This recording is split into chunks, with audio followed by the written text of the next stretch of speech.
/uscoop. Kung MMS ang gusto ninyong ipadala, i-text ang Balita MMS Space, ang inyong mensahe, pangalan at address at i-send sa 4627. At kung impormasyon ang gusto ninyong ipabahagi sa amin, i-text ang Balita Space, ang inyong mensahe, pangalan at address at ipadala sa 4627.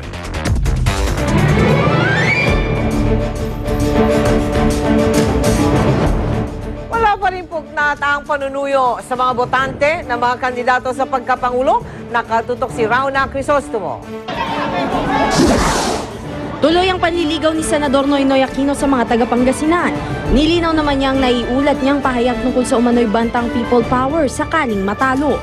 Yung automation, marami yata tayong safeguards na nawawala na. So, talaga klaro sa tao na na-frustrate o kagustuhan nila. Hindi ba nila babawiin yung pinagkaloob na kapangyarihan sa Estado? Hindi lang nga sinasabi ko. Dumaan din si Aquino sa Ancestral House sa asingan ni dating Pangulong Fidel Ramos, kasama ang kapatid ni FBR na si dating Senador Leticia Ramos Shahani. Si Councilor JC De Los Reyes dumalo naman sa forum sa Manila Cathedral. Doon ay pinag-usapan ng mga epekto ng pagpapasa ng Reproductive Health Bill. Tutol si De Los Reyes sa RH Bill. Si dating Pangulong Joseph Estrada, mga Palawenyo naman ang sinuyo. Sinalubong siya ni Puerto Princesa City Mayor Edward Hagedorn, pero di na sumama sa motorcade ang alkalde na una nang nagsabing si Brother Eddie Villanueva ang manok niya. Bumisita rin si Erap sa mga palengke at dumalo sa Grand Rally. He was the last mayor. Kasama ko nang bumaba ako sa Malacanang. Hindi niya ako iniwan. Mula Palawan ay bumisita si Erap sa Occidental Mindoro. Giit ni Erap, di na siya harap sa mga presidential forum dahil paulit-ulit na niyang nailatag ang kanyang plataforma. Si Senador Richard Gordon nag-motorcade naman sa Kidapawan City. Guest speaker din siya sa graduation ng University of Southern Mindanao. Una na rin siyang naglibot sa Cavite at sa Chinatown sa Maynila at dumalo bilang guest speaker sa graduation ng mga taga-Fatima University.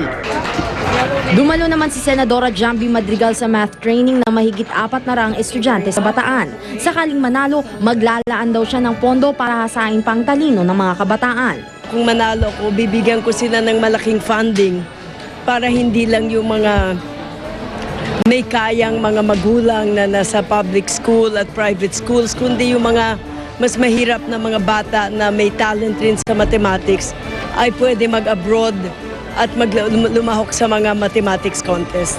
Nangampanya naman sa Iligan City si Nicanor Perlas, nag-motorcade at palengke tour. Pangako ni Perlas kung manalo, agad niyang susugpuin ang problema sa katiwalian sa mga ahensya ng gobyerno.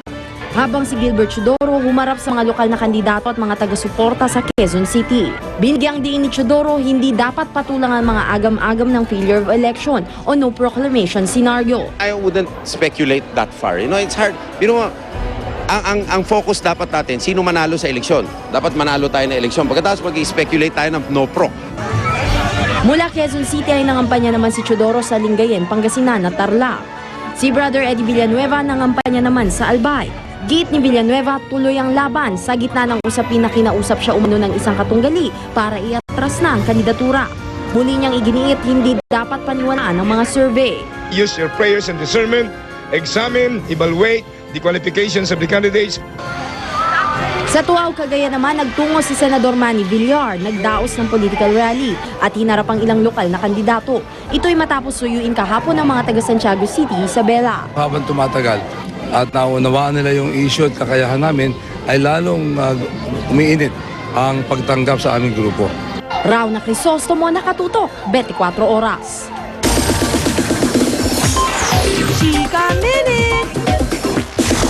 Naghanda ng sexy dance number si Katrina Halili para sa Sunday noontime show na Party Pilipinas. Ang pagiging busy sa karir nga ba ang dahilan ng breakup nila ni Chris Lawrence? Alamin sa chika ni Lars Santiago.